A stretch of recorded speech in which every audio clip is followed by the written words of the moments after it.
Breaking news చూస్తున్నారు. కాసేపట్లో Andhra Pradesh NDA ప్రభుత్వ మొదటి కేబినెట్ భేటీ జరగబోతోంది. సచివాలయంలోని మొదటి బ్లాక్లో మంత్రివర్గ సమావేశం ఉండనుంది. మొదటిసారి డిప్యూటీ ముఖ్యమంత్రి హోదాలో కేబినెట్ సమావేశానికి హాజరు కాబోతున్నారు పవన్ కళ్యాణ్. ఎన్నికల హామీల అమలుపై కేబినెట్లో నిర్ణయాలు ఉండే అవకాశం ఉంది. ముఖ్యంగా సూపర్ 6 పథకాల అమలుపై నిర్ణయాలు ఉండే అవకాశం ఉంది అనే చర్చ జోరందుకుంది. మహిళలకు ఉచిత బస్, ఏడాదికి 3 ఉచిత గ్యాస్ సిలిండర్లు, అలాగే 18 ఏళ్లు దాటిన మహిళలకు నెలకు 1500 రూపాయలు, ప్రతి ఏటా రైతుకి 20,000 రూపాయల సాయం, నిరుద్యోగులకు నెలకు 3,000 రూపాయల భృతి, బడికెళ్లే ప్రతి విద్యార్థికి ఏడాదికి 15,000 రూపాయల సాయం, అలాగే ఇతర పథకాల అమలుపైన చర్చించబోతోంది కేబినెట్. ఇప్పటికే 5 సంతకాలు చేశారు ముఖ్యమంత్రి Chandrababu. Mega DSC, land titling act రద్దు, అన్నా క్యాంటీన్లు, పెన్షన్లు, నైపుణ్య గణనపై చర్చ, ఆమోదం. అలాగే దీంతో పాటు పోలవరం, అమరావతి పైన కూడా చర్చించబోతోంది కేబినెట్. పలు అంశాలపై శ్వేతపత్రాలను విడుదల చేసే అవకాశం కూడా ఉంది. తొలిసారి కేబినెట్కు 17 మంది కొత్త వారు వెళుతున్నారు. ఇన్ఫాక్ట్ భేటీకి రాబోతున్నారు. తొలిసారి గెలిచి కేబినెట్కు హాజరు కాబోతున్న వారు దాదాపుగా 10 మంది. ఈ నేపథ్యంలో ఈరోజు తొలి కేబినెట్లో ఎటువంటి నిర్ణయాలు ఉండే అవకాశం ఉంది, ఇంకా ఎటువంటి డిస్కషన్స్ జరిగే అవకాశం ఉంది తెలుసుకునే ప్రయత్నం చేద్దాం. మా ప్రతినిధి రాజేష్ అప్డేట్స్ అందించేందుకు లైవ్లో సిద్ధంగా ఉన్నారు. రాజేష్, ఎన్ని గంటలకు భేటీ జరగబోతోంది? ఇన్ఫాక్ట్ ఏ అంశాలు డిస్కషన్కి వచ్చే అవకాశం ఉంది ప్రధానంగా? 10 గంటలకి సచివాలయంలోని మొదటి బ్లాక్లో ముఖ్యమంత్రి చంద్రబాబు అధ్యక్షతన ఎన్డీఏ మొదటి కేబినెట్ సమావేశం జరగబోతుంది. పలు కీలక అంశాలకి ఈరోజు అంశాలపైన కేబినెట్ చర్చించబోతుంది. వీటి సంబంధించి చూస్తే కనుక ముఖ్యంగా ఎన్నికల హామీల సంబంధించిన అంశాల మీదే ప్రధానంగా కేబినెట్లో చర్చ జరగబోతుంది. దాంట్లో 5 సంతకాలు, ఎన్నికల హామీలకు సంబంధించినటువంటి 5 సంతకాల మీద ముఖ్యమంత్రి చంద్రబాబు ఇప్పటికే ఆయన సంతకాలు పెట్టారు. బాధ్యతలు తీసుకున్న రోజు ఆయన సంతకాలు పెట్టిన నేపథ్యంలో ఈరోజు ఆ 5 పథకాలకు సంబంధించినటువంటి 5 హామీలకు సంబంధించిన అంశం మీద కేబినెట్లో చర్చించి కేబినెట్ ఆమోద ముద్ర వేయబోతుంది. వాటిలో ప్రధానంగా ల్యాండ్ టైటిలింగ్ యాక్ట్తో పాటు మెగా డిఎస్సి 2 కీలకమైనటువంటి హామీలు.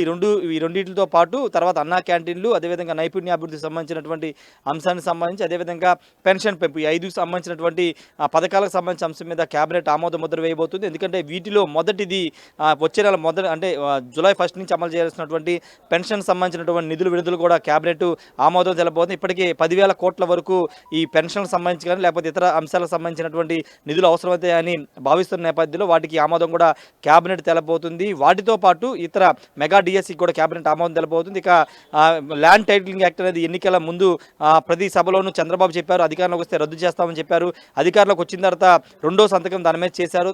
ఈరోజు దానికి సంబంధించిన అంశం మీద కూడా కేబినెట్లో చర్చించి దానికి ఆమోద ముద్ర వేయబోతున్నారు. ఆ చట్టాన్ని రద్దు చేసే దానికి సంబంధించి ఆమోద ముద్ర కూడా వేయబోతున్నారు. ఇక శాఖల వారీగా, అంటే రాష్ట్ర ప్రభుత్వానికి సంబంధించిన శాఖల వారీగా శ్వేతపత్రాలు విడుదల చేయాలని రాష్ట్ర ప్రభుత్వం నిర్ణయించుకుంది. దానిలో భాగంగానే శ్వేతపత్రాలు విడుదలకు సంబంధించి శాఖల వారీగా ఏ విధంగా విడుదల చేయాలి, గత 5 ఏళ్ల కాలంలో వైసీపీ ఏ విధంగా అంటే శాఖల వారీగా చేసినటువంటి అవినీతికి సంబంధించి లేకపోతే ఆ శాఖలు ఏ విధంగా భ్రష్టు పట్టించే అంశాలకు సంబంధించి శాఖల వారీగా శ్వేతపత్రాలను అయితే విడుదల చేయబోతుంది. వాటితో పాటు రాష్ట్ర ఆర్థిక పరిస్థితి మీద కూడా కేబినెట్లో చర్చించబోతున్నారు. ఎందుకంటే అస్తవ్యస్తంగా రాష్ట్రంలో 5 సంవత్సరాల్లో అస్తవ్యస్తంగా తయారు చేశారు. ఎక్కడి నుంచి ఏ శాఖకి నిధులు మళ్లించారు, ఏ శాఖకి ఎక్కడి నుంచి అప్పులు తీసుకున్నారు, లేకపోతే రిజర్వ్ బ్యాంక్ నుంచి ఎన్ని కోట్ల అప్పులు తీసుకున్నారు, ఇవన్నీ అంశాల మీద కూడా కేబినెట్లో చర్చించబోతున్నారు. ఆర్థిక క్రమశిక్షణ లేకోకుండా ఇష్టానుసారంగా అప్పులు చేసేశారు. ఒక శాఖకి ఇవ్వాల్సిన నిధులను ఇంకొక శాఖ మళ్లించేసి ఇలా రకరకాలుగా ఆర్థిక వ్యవస్థను భ్రష్టు పట్టించారని చంద్రబాబు కూడా ఈ గతంలో మాట్లాడిన నేపథ్యంలో దానిపైన ప్రధానంగా చర్చించబోతున్నారు.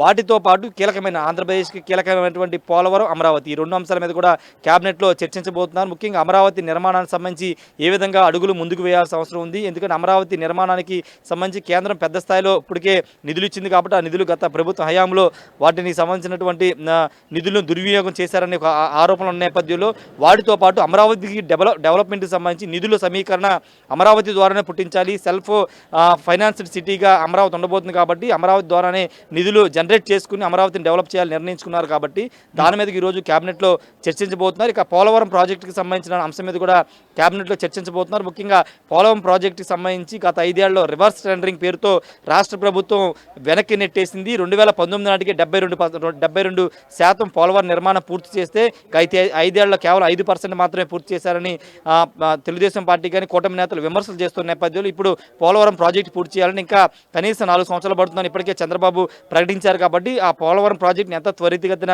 పూర్తి చేయాలి, దానికి నిధులు ఏ విధంగా తీసుకురావాలి, కేంద్రం నుంచి ఏ విధంగా నిధులు తీసుకురావాలి అంశం మీద కూడా కేబినెట్లో చర్చించబోతున్నారు. ముఖ్యంగా ఎంతకుముందు మాట్లాడాలంటే ప్రతి డిపార్ట్మెంట్కి సంబంధించి అంటే శాఖకు సంబంధించినటువంటి మంత్రులు వస్తారు కాబట్టి ఆ మంత్రులకు ఆ శాఖల మీద ఏ విధంగా పట్టు సాధించాలి, ఆ శాఖల్లో గత 5 ఏళ్లకు జరిగిన అవినీతికి సంబంధించినటువంటి ఏ విధంగా ముందుకు వెళ్ళాలి అంశం మీద కూడా చంద్రబాబు దిశానిర్దేశం చేయబోతున్నారు. ఇంకొక ముఖ్యమైన విషయం ఏంటంటే మంత్రులు చాలా క్లియర్ కట్గా స్పష్టంగా చంద్రబాబు ఒక మెసేజ్ అయితే ఇచ్చారు. ఏదేంటంటే పూర్తిగా ఏ ఫైల్ మీదైనా ఫైల్ కంప్లీట్గా చదివిన తర్వాత ఏ ఫైల్ మీదైనా సంతకాలు పెట్టాలని ఇప్పటికే చంద్రబాబు చెప్పారు. కాబట్టి దానికి సంబంధించిన అంశం మీద కూడా క్యాబినెట్లో డిస్కషన్కి వచ్చే అవకాశం కనబడుతుంది. ఎందుకంటే క్యాబినెట్లో కొత్త మంత్రులు ఈసారి 17 మంది ఉన్నారు.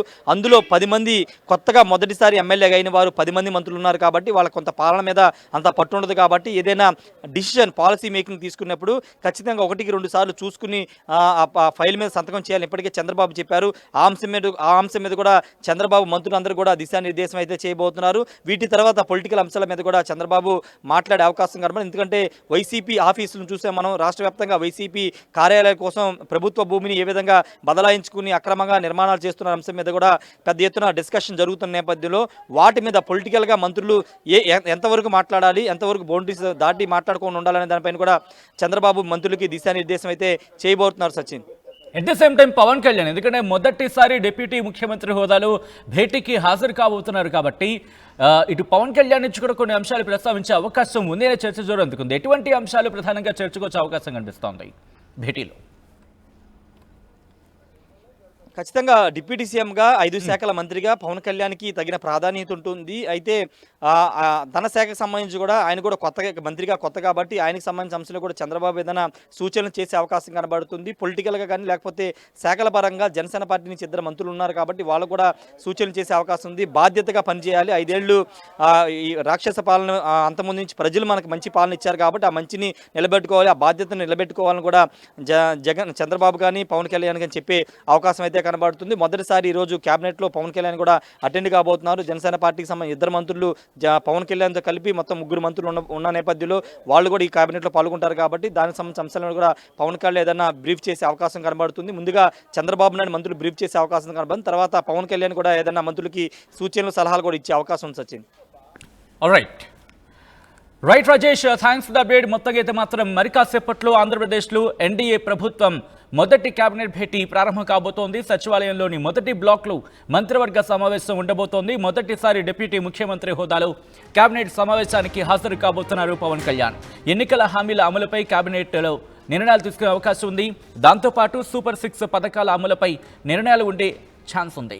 ఇక మహిళలకు ఉచిత బస్, అలాగే ఏడాదికి 3 ఉచిత గ్యాస్ సిలిండర్లు, 18 ఏళ్లు దాటిన మహిళలకు నెలకు 1500 రూపాయలు, ప్రతి ఏటా రైతుకు 20,000 రూపాయల ఆర్థిక సాయం, అలాగే నిరుద్యోగులకు నెలకు 3,000 రూపాయల భృతి, బడికెళ్లే ప్రతి విద్యార్థికి ఏడాదికి 15,000 రూపాయల సాయం, ఇతర పథకాల అమలుపైన కూడా చర్చించనుంది కేబినెట్. ఇప్పటికే 5 సంతకాలు చేశారు ముఖ్యమంత్రి Chandrababu. Mega DSC, land titling act రద్దు, అన్నా క్యాంటీన్లు, పెన్షన్లు, నైపుణ్య గణనపై చర్చించబోతోంది. ఆమోదించే అవకాశం కూడా పూర్తిగా ఉందని అనుకోవచ్చు. అయితే పోలవరం, అమరావతి పైన చర్చించబోతోంది కేబినెట్. పలు అంశాలపై శ్వేత పత్రాలను విడుదల చేసే ఛాన్స్ ఉంది. తొలిసారి కేబినెట్ కు 17 మంది కొత్త వారు వెళ్తున్నారు. అయితే తొలిసారి గెలిచి కేబినెట్ కు హాజరు కాబోతున్న వారు 10 మంది.